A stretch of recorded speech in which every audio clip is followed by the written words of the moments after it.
your rights? No. There were a couple of questions you didn't answer. Let me read those to you. Are you under the influence of any drugs or alcohol at this time? No. Has anyone made you any promises or coerced you to act in this manner? No. And would you like the court to read the charging document to you, or do you want to review that on your own? That's what just is? Your Honor, we have the warrant. I don't believe we have the complaint at this point. Well, I'm looking in here, I only have the warrant also. So if you have that warrant, sir, do you need me to read that out loud for you? No. No, I'm okay. Okay, any questions, sir? No. All right, thank you. All right, that's it. Who do we have next? It'll be a moment. And who will it be? I'll find out. I'm not sure, Your Honor. All right, thank you. Start with the moment.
Huber is on her way.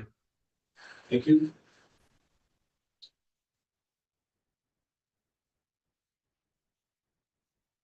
Yeah, if you want that, please.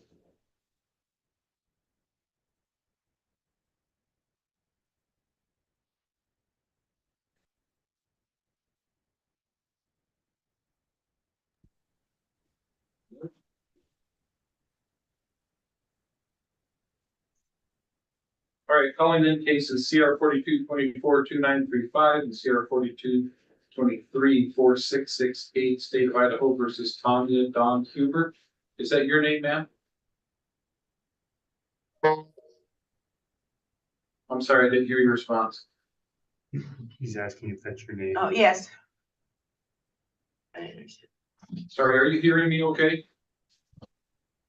Yes. All right, in the 2935 case, you're charged here with harboring a fugitive, which is a felony crime and carries a potential penalty of up to 5 years in prison and or up to $50,000 in fines if you're convicted. The second charge is eluding. That's a felony crime and carries a potential penalty of up to 5 years in prison and or up to $50,000 in fines. And the final charge is possession of controlled substance, also a felony charge. And that carries up to 7 years in prison, up to $15,000 in fines if you're convicted. You understand what those three charges are? Yes, And you understand the potential penalties. yes, You went over the notification of rights form as to this case. Do you have any questions about your rights? no, I'll find that there's probable cause to support the charge in the case. I'll also find that I'll appoint the public defender to represent you. And we'll get this set for a preliminary hearing. That's going to be on April 5th at 8:15. Next, let's turn to the 4668 case. There you had failed to appear at a pretrial conference last August. A bench warrant was issued for your arrest with bail set at $1,000. I will appoint the public defender to represent you on that case also. And we'll set this for a pretrial conference. That'll be on May 21st at 1:30. Let's go ahead and address bail then. What's the state's position on bail in the felony case, Mr. Lewis? Your Honor, we are asking for a $500,000 bail on this case. This is a case that stemmed out of her allegedly harboring two fugitives who were on the run, having escaped and possibly committed other more violent crimes by the time they reached her. In the felony eluding, she was driving 100 miles an hour through neighborhoods in Twin Falls in an attempt to further the escape of these two men who were wanted on violent felony charges. Once she was finally stopped in the parking lot of a store in the middle of the day, she was found to possess fentanyl on her person. And so that's the nature of the third charge. Her previous record is two convictions, one in 2005, one in 2010, one in 2015 for possession of controlled substance. The first one she got a probation on. The second one, a probation, which as a result of violations was changed into a rider. We believe that it is important to keep her from fleeing the jurisdiction, and that the nature of this crime and her involvement with two even more serious criminals is extensive and serious. Are you seeking pretrial release supervision as well? If there is a pretrial release, yes. Mr. Gaddis, to the city case?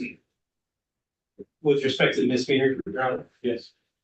I won't rehearse the facts that led to her arrest. As the court mentioned, the bail that was originally issued with respect or ordered with respect to the warrant for her failure to appear was $1,000. We believe that given the circumstances, that should be increased. The state recommended $50,000 for this. All right, thank you. Mr. Anderson? they called back the attorney to drop the charges. Thank you, Your Honor. Ms. Huber does have extensive ties to the community. She states she has been in the area her whole life and all her family is here. She wants the court to know she does work in home health care. It's very important to her to be able to maintain her job, take care of her family, two grandsons, and would be requesting pretrial release as well and monitoring. She has no objection to that. We are requesting the court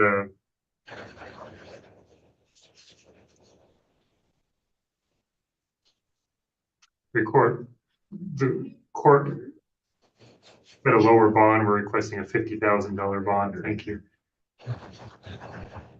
All right, thank you, ma'am. On the 2935 case, I'll set your bail at $500,000 with pretrial release supervision. If you do post that bail, you'll need to go straight to the pretrial release office to get signed up with them for supervision as soon as you get out. And in the 4668 case, I'll raise bail to $5,000. And we will see you at the pretrial conference in that case on May 21st. And in the felony case, the preliminary hearing on April 5th. Any questions, ma'am? No, All right, thank you. Thank you. That'll be all for today, Tom. so what's that? Then as soon as we're ready for me, just let us know. Well, He's on his way, Your Honor. It'll be just a minute. thank you.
All right, we're on the record in Edmund case 42-24-102. This is the state of Idaho versus Skylar Wade Need. Is that your name, sir?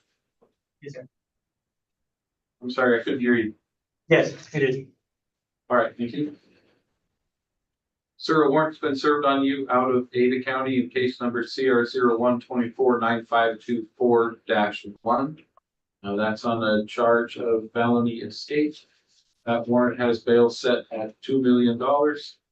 If you post that bail, then you'll be given a date to appear in Ada County. If you do not post that bail, then they will arrange to transport you there as soon as you are available for transport. You were given the notification of rights form. Looks like you signed that. Do you have any questions regarding your rights? No. All right, any questions on the case at all? No. No, I don't. Okay, thank you. That's all for today. We're in recess.